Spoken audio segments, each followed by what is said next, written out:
जय श्री राधे कृष्ण साथियों, मैं भी कृष्णा ज्ञान सारा चैनल में आपका स्वागत करती हूँ।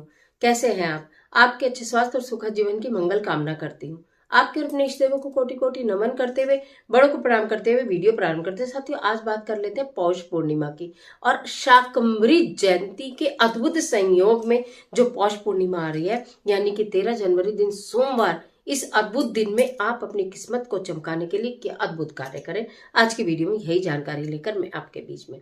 चलिए झटपट वीडियो प्रारंभ कर लेते हैं। मैं बात कर रही हूँ पौष पूर्णिमा 13 जनवरी दिन सोमवार की। जैसे कि सब जानते हैं कि ये जो पूर्णिमा की तिथि होती है माता लक्ष्मी को समर्पित होती है। चंद्रदेव की पूजा की जाती है, माता लक्ष्मी की पूजा की जाती है, धन धान्य की देवी की पूजा की जाती है।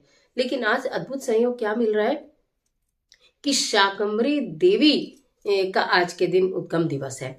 तो अब हम क्या कर सकते हैं इस पर, शाकंभरी देवी के बारे में अगर मैं आपको बताऊं। वैसे तो सब जगह ये सिद्धपीठ मंदिर है, सहारनपुर में, मध्य प्रदेश वगैरह आपने अगर कभी देखे होंगे तो। लेकिन इन देवी को अन्न की, सब्जी की और फल यानी प्रकृति की देवी कहा जाता है। जब इन्होंने बिल्कुल निर्जीव पड़ी हुई पृथ्वी को जगत में फिर से उस पर अन्न की खेती हो और सब्जी की खेती हो, फल उगे, प्रकृति, पेड़ पौधे, फल फूल, ये सब इन्होंने जागृत किए थे। तो आज के दिन इनकी जयंती भी मनाई जाती है। तो इसलिए हमें क्या करना चाहिए, माता लक्ष्मी को तो प्रसन्न करेंगे, क्योंकि पूर्णिमा की तिथि माता लक्ष्मी के लिए। हर बार की तरह आप स्नान करिए, दान करिए, पूजा करिए, पाठ करिए, लक्ष्मी स्तोत्र का पाठ करिए या लक्ष्मी के मंत्रों का जाप करिए। यथासंभव यथा भक्ति जितना कर सकते हैं करिए। लेकिन एक खास चीज क्या करनी है, आज के दिन आपको खीर बनानी है। खीर तो आप कहते हैं हम बनाते हैं पूर्णिमा पे, लेकिन उस खीर का करना क्या है ये मैं आपको बताने वाली हूँ। खीर बनाइए चावल की और उसके अंदर मिश्री डालिए, थोड़ा सा केसर डालिए, गुलाब जल या केवड़ा जो डाल सकते हैं वो डालकर आप खीर तैयार करिए।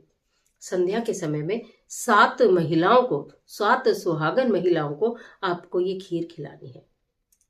अगर दोनों में रखकर आप खीर देते हैं और सभी महिलाएं स्वीकार करके प्रेम से उसको खा लेती हैं, तो समझ लीजिए माता लक्ष्मी तो आपसे बिल्कुल प्रसन्न हो गई।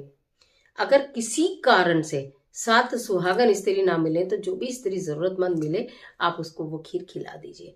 एक दोने में खीर, यानी जो जो डिस्पोजेबल दोने आपने लिए होंगे जो पत्ते के बने होते हैं, ठीक है, वो एक दोना खीर आज लेकर जाइए और शिवलिंग पर अर्पित कर दीजिए। शिवलिंग के सम्मुख नहीं रखनी, शिवलिंग पर उस खीर से अभिषेक कर दीजिए। चंद्रमा उच्च का हो जाएगा, मान सम्मान यश कीर्ति कभी कम नहीं होगी, अपने अपनों से रिलेशन बहुत मजबूत हो जाएंगे।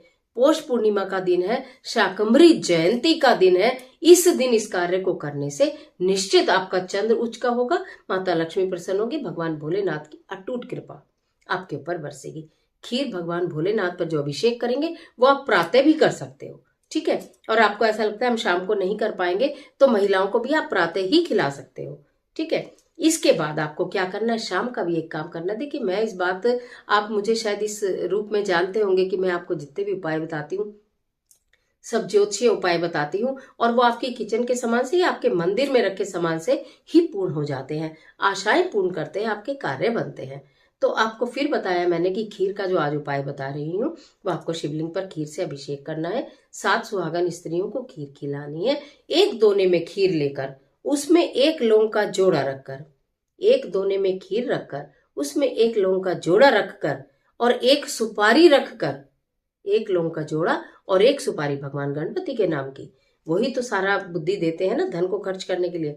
एक सुपारी और एक लौंग का जोड़ा उस खीर में चुपचाप अंदर रख देना, खीर के नीचे ढक देना उसको, मतलब खीर के दोने में सुपारी और लौंग रख देना, फिर ऊपर से खीर रख देना जिससे वो दिखाई ना दे। एक घी का दीपक लेकर चले जाना, पीपल वृक्ष के नीचे रात को जला देना। समय बताऊं तो 6 बजे से 7:30 के बीच में आपको इस कार्य को करना है। 1% किसी के यहाँ आसपास पीपल का वृक्ष ना मिलो तो बेल वृक्ष के नीचे आप ये कार्य कर देना। हालांकि माता लक्ष्मी का वास पूर्णिमा के दिन पीपल वृक्ष में माना जाता है, लेकिन बेल वृक्ष तो माता लक्ष्मी का स्वरूप है ही।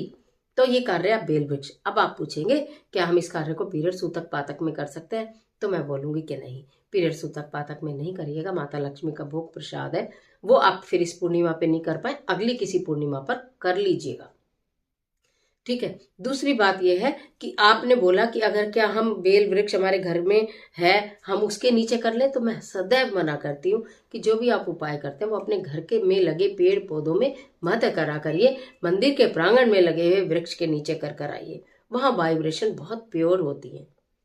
तो इसलिए अगर आपको पीपल वृक्ष मिलता है उसके नीचे रखिए, वहीं दीपक जलाइए। अगर आपको पीपल वृक्ष नहीं मिलता है तो बेल वृक्ष के नीचे रखिए, वहीं दीपक जलाइए। माता लक्ष्मी की अटूट कृपा आपके ऊपर ना बरसे तो कहना, आप लिख कर बताओगे कि हमारे घर में धन की आवक होने लगी, हमारे घर में जितना भी धन आता है उससे बरकत होने लगी, व्यापार चलने लगा। शुद्ध भाव से इस कार्य को कर ले। स्त्री पुरुष कोई भी कर सकता है, दोनों पति पत्नी मिलके भी कर सकते हैं। खीर बनाए, दोनों में डालें और शिवलिंग पर अभिषेक अगर आपके पति कर दें आपके साथ जाकर, तो मैं आपको क्या ही बोलूं, आपका बेटा कर दे आपके साथ जाकर, तो बस समझ लो उसके तो सारे ही काम बन गए। ये अद्भुत सोमवार का संयोग है। इसमें अभिषेक शिवलिंग पर खीर का अभिषेक करने से आपके घर में धन धान्य की कभी जीवन में कमी नहीं होती, माता लक्ष्मी भी प्रसन्न रहती है। तो ये कार्य पौष पूर्णिमा पर अवश्य कर ले। पूरा दिन आपके पास होगा, सुबह से लेकर रात तक कभी भी इस कार्य को कर सकते हैं। आज के लिए इतना, इजाजत दीजिए। इस तरह की तमाम वीडियोस को देखने के लिए चैनल को सब्सक्राइब कर लीजिएगा, बेल आइकन का बटन प्रेस करिए जिससे आपको नोटिफिकेशन मिले, कोई वीडियो आपसे छूटे नहीं। अगर वीडियो अच्छी लग जाती है तो लाइक कर देना, फ्रेंड्स के साथ शेयर कर देना। कर भला तो हो भला, अंत भले का भला। पौष पूर्णिमा की अनंत शुभकामनाएं और कमेंट बॉक्स में जय माँ लक्ष्मी जरूर लिखिए। ईश्वर आपकी मदद